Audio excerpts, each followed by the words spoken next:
Yo, what's going on, guys? It's your boy Kimbo here, and it's time for an epic Bakugan episode review. So decided to switch up the setting. Why not do it from the car, So yeah, it's also pretty nice out, so I'll probably be doing some outdoor videos. So just be on the lookout for them. But we got a review on episodes 2 and 3. Yeah, no, not 2 and 3, jeepers. 3 and 4. But yeah, dude, so the way I'm doing it, 2 episodes, basically, at least the first few reviews, 2 episodes per review. So, yeah, man.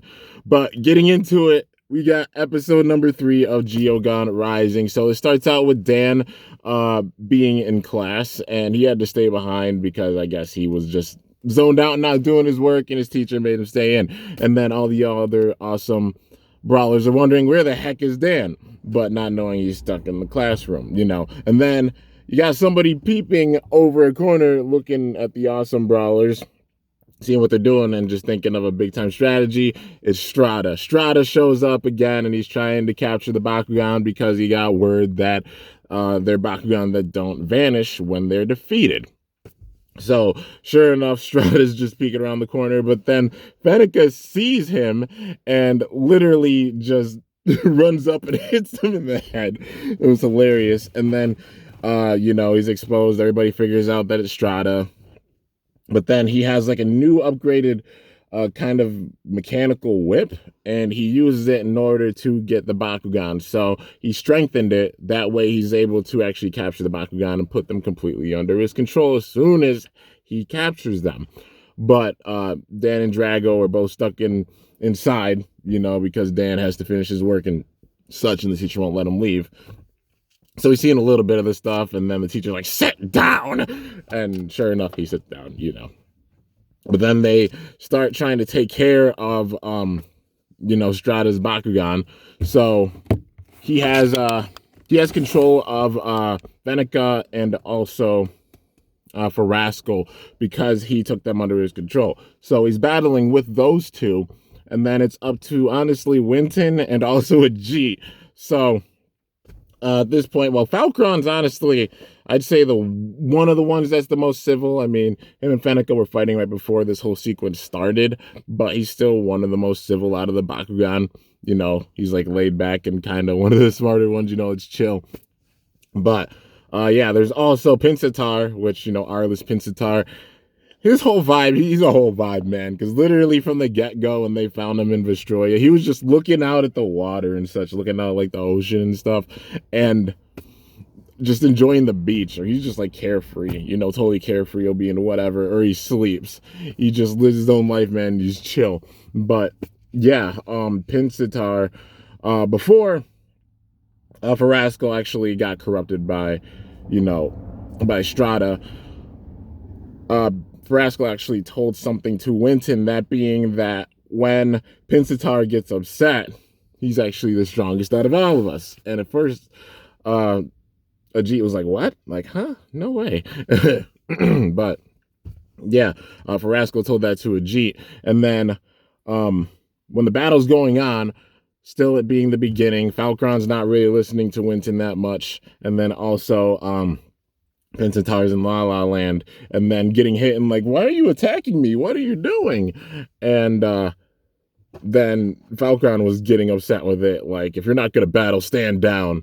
And then Ajit started just throwing insult after insult after insult at Pinsatar to get him mad, because he knew that strategy, remembering what Farasco said. And Pinsatar gets heated, bro. Like, what did you say?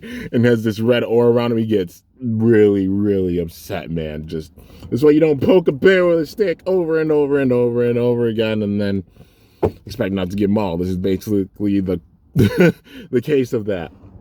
So Pinsatar just starts going on a rampage, and Ajit's just throwing out a bunch of taunts, then like, oh, I didn't say that, he said that. And then looks right at Strata, bodies Venica and Farasco and saves them, but then goes right after Strata, trying to whoop Strata, and Strata screams like a girl, man, like the craziest high-pitched scream, like he was afraid for his life. And then, of course, as soon as it's all over and Pinsatar's chasing Strata around, Dan's all done with his work, and he comes outside. And then everybody's like, yo, Pinsatar, he's pretty cool. Like, he's a really interesting Bakugan, and Ajit likes him for sure. But yeah, man, so that's the first part of that. The second part of the episode, I guess, well, them being shorter episodes, they have them both to fill up the 22-minute spot. But with the second part, all the brawlers are together, but Shun is actually off by himself. So, they're all sitting there trying to clean up the damage because obviously the drone being damaged, things actually got damaged. So they had to sit there and they had to clean it up. And Pinsataro was just chilling because Pinsataro wasn't upset. Literally, it's either Pinsataro's chilling or sleeping or mad and in battle. So G's going to have to make him mad every single time he battles or something. At least until they get a real close bond.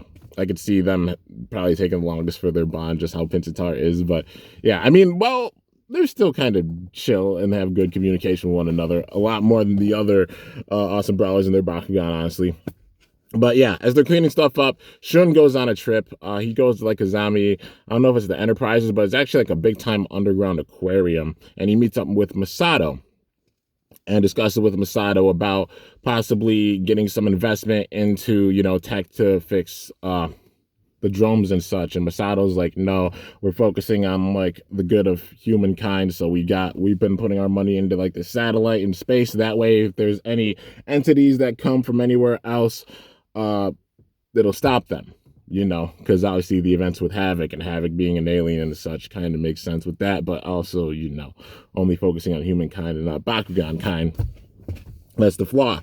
But while they're down there speaking, somebody sneaks in and he's cloaked. He throws down a smoke bomb, takes the data for it, runs off, and then escapes in a submarine. Shun chases after him, but he uses Cycloid, actually. Not Shun, but the mysterious person uses Cycloid, so we know who it is. It's McHugh, and he reveals himself to be McHugh, because, he still has that grudge against the Kazamis, and sure enough, he gets in the submarine and he goes off with Cycloid. But then Sharktar is sitting there the whole time. It's hilarious, man. I love Sharktar in this episode. First of all, when they're going down the aquarium, they sees a bunch of jellyfish and he's like, what are they doing? Like, why don't they move around all like crazily and such? And then Shun explains how jellyfish just move with the waves and stuff. That's how jellyfish work. They move with the waves and that's how they get their movement and such because, they're jellyfish. Yeah, and then when McHugh's getting away in the submarine, he's just like, throw me out, I'll take care of this, and then sure enough, he throws him out.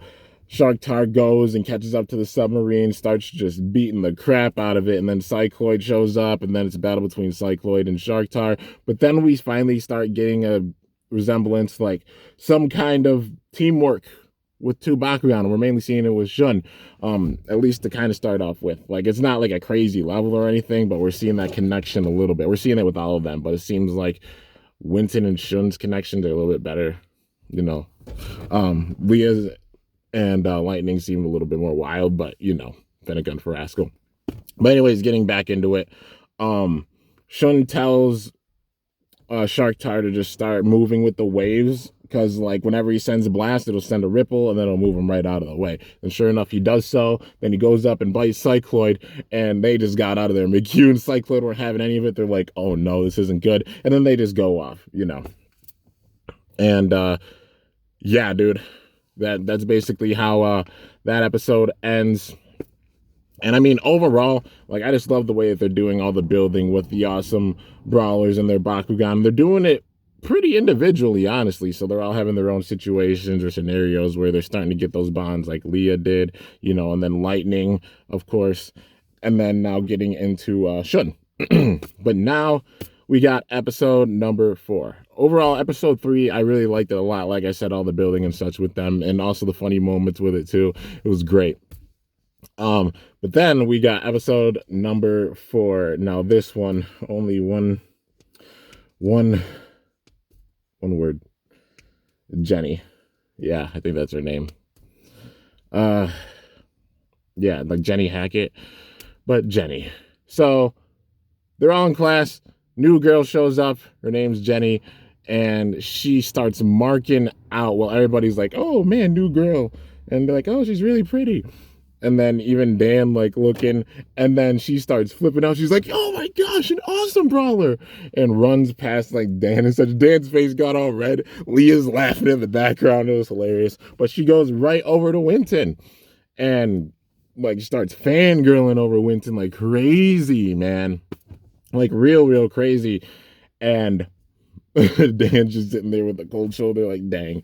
But, you know, she's really big into like Bakugan and also science, or it appears, you know.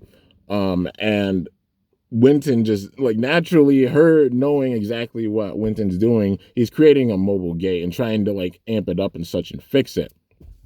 But she actually gives him pointers on how he can improve it and such, and because of that they get a big time bond and they start talking like crazy, and also just working day by day day and night on the mobile gate when they're not at school. But Falcron's a real one. I'll say that Falcron is a very real one, because he said right away after a little bit, like, I don't trust that Hackett. There's something off about her, and then went to being like, oh, don't be silly, you know. And then sure enough, like in the middle of the night after they're working on the gate one night, Falcron goes down. She's trying to get the actual gate, and Falcron catches her. And then she just sets off a giant detonation, destroys all of Winton's like stuff in his secret research lab, and just goes off. She throws out a Chaos Indius, so she owns a Chaos Indius, which is pretty cool. But yeah, sure enough, like Falcron and Cindius are sitting there fighting. Winton's trying to catch her, but then sure enough, not able to, and just big feels for Winton, you know. You like finally like somebody that really understands like his level of science and such, but then it being a ruse, and she just wants the gate and help, and like literally they just worked together to get it fully improved, and then when it was good, she took it. Well, she goes off. Falcron's like, go and help, like go and get her, but he stays and he helps Falcron and gives Falcron Baku Core, and Falcron's able to beat Cindius with it. And then Falcron's like, why didn't you stop her? Because I can always make another gate, you know. And then that's, of course, getting that bond with them and such. And yeah, Falcron's like, don't get it twisted. I really don't care about your gate. But you can tell they're starting to get like all of those connections and emotions and such with the Brawler and their Bakugan, you know. Starting to get those big time connections, and they're building up towards that. But yeah, that's basically how it ends. But the big thing at the very end of it is, where did Jenny go? Jenny goes to the skyscraper and gives this mobile gate to the mystery businessman that's sitting on top of the skyscraper, you know. Like, he has so many connections, dude. Like, already they've been weaving all these connections that people have with him and all the things he's doing already at this stage. Not only having their connections with their Bakugan get introduced with this, but they're developing the plot at the same time, dude. And it's really wild to see how they're weaving it like that with just the first few episodes. But yeah, now getting into the last part of episode number 4. All right, man. So this one, the awesome brawlers are all just sitting at school, you know, chatting and such. And Leah's teasing Winton about the whole thing with Jenny, and then, you know, he's sitting there like, oh man. They're like, okay, maybe it's a little too soon, like, you know, just poking a little bit of fun. But then a Cubbo goes running past them, a Ventus Cubbo, and it has a bag, and the bag has Emily inside. He's trying to kidnap Emily, and then they follow Cubbo, and then it leads to Everett's site, where he has the battles and such, because he's doing this whole like kind of reality show with battles, because he knows that some Bakugan could go down with it, and then he's just crazy into ratings and stuff, and it's like he's literally obsessed with ratings. Like, dang, dude. But yeah, dude. Anyways, then we get a battle, and Emily wants to join in with it, but it's actually like Dan stepping up, and Leah realized it as soon as Dan threw Drago.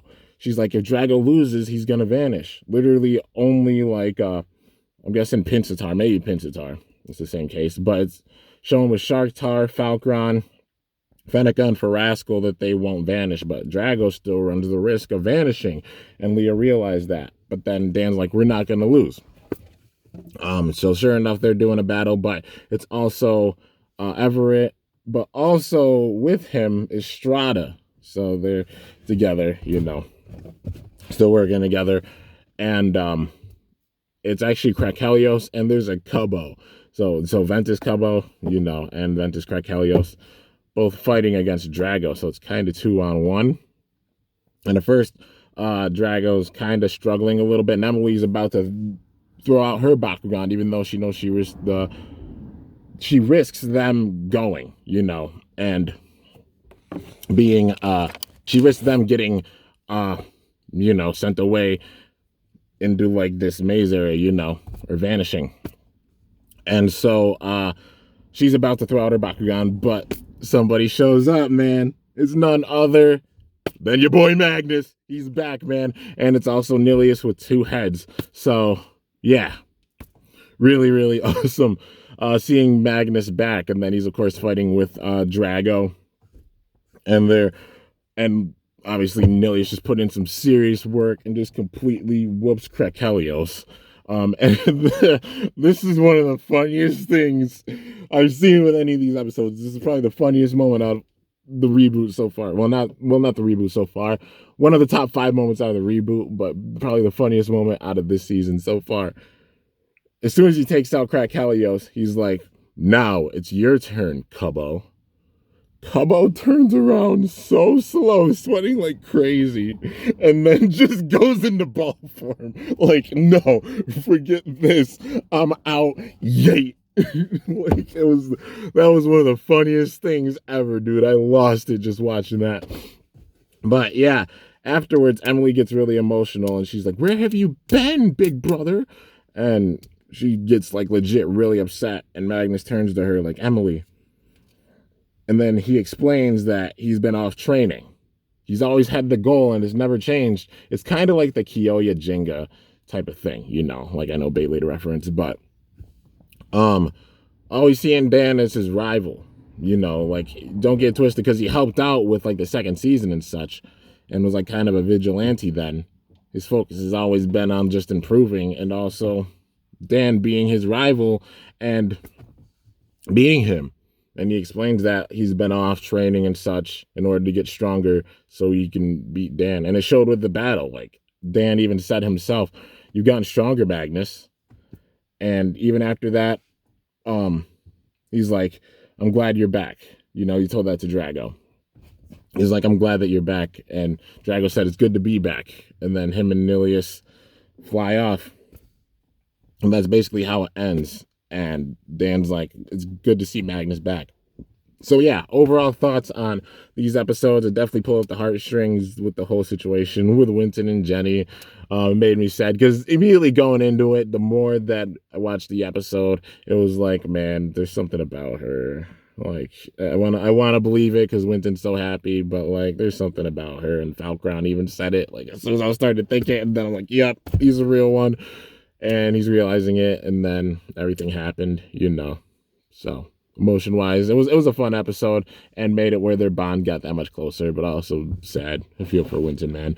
I'm also seeing the return of Magnus with the last part of the 4th episode was really, really awesome, man. It was cool seeing him come back and just like his whole motives and things. So it's a given. He's just going to be trying to get stronger and keep up at the same pace as Dan and Drago because he saw that Drago's back. And so he's just been training hard, getting stronger, trying to match the level of power with Dan and Drago because he sees them as their rival. You know, it makes full sense. And will do anything to just get stronger.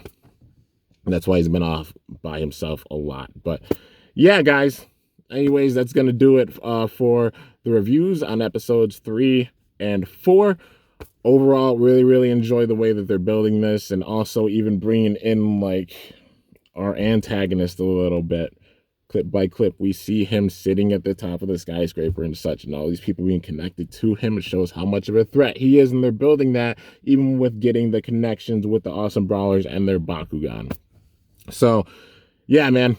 Anyways, guys, that is going to do it for this episode review. I hope you guys enjoyed it. If you did, be sure to slice that like button down below. Let me know how I did. If you're new to my channel, definitely be sure to subscribe for some epic content because I upload daily. And if you haven't already, be sure to ring that bell by my channel name to be notified whenever I upload a video. So yeah, guys, till next time, it is your boy Kimbo signing off. See you guys later. Thanks so much for watching. Till then, stay awesome and Bakugan Brawl. I'm up out of here.